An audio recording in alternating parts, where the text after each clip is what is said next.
Hello, welcome to the workshop. Today in the workshop we are going to talk about the OR gate, that is how to practically build a transistor OR gate. As you can see, we have already connected the two transistors together. We connect the emitter of the transistor, and then we have also connected both collectors of this transistor together so that they will be connected in parallel. Now, as you can see, these are the switch which we are going to use to input. This is the A input and the B input. In the theory video, we actually explain how the OR gate operate. We have two input, the A input and the B input. So these push button are representing the A and the B input to the base of the transistor. Now let's connect the transistor.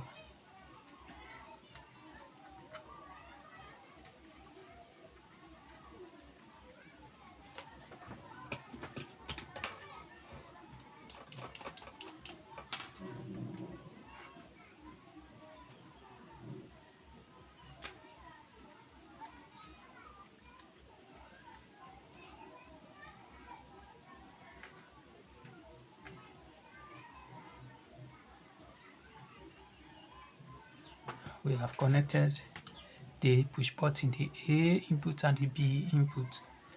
Now this is the lead. It is connected so that you will actually see the reaction of the OR gate when there is going to be an input to the base of the transistor. Now we have this here.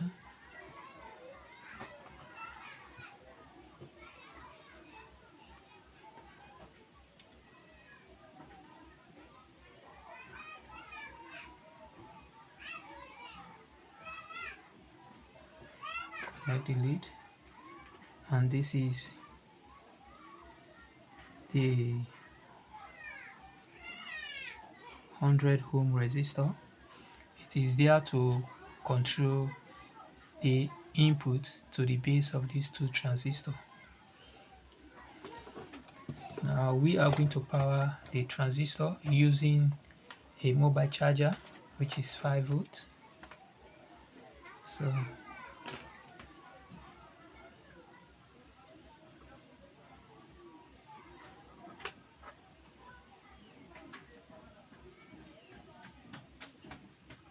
it here,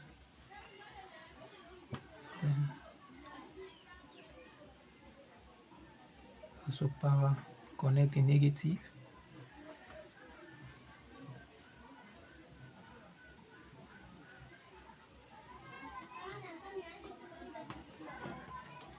Now this is exactly the OR gate circuit connections we have actually made. As I said earlier in the theory video, we explain how the OR gate operate, and also this is the practical aspect of this video of the OR gate, and you are going to see how it practically operated as we explained that in the theory video. Now let's power the circuit and see how it operates. Now we have powered the circuit actually, but in the video, in the theory video, we explained that the OR gate have two inputs, the A input and the B input.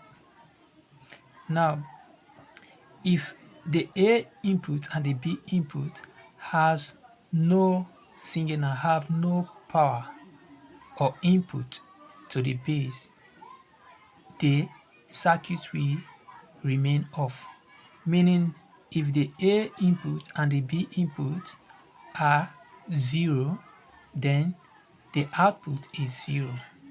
The output can only be 1 when A is 1 or B is 1, or when both input, the A input and the B input are 1, then the output is 1.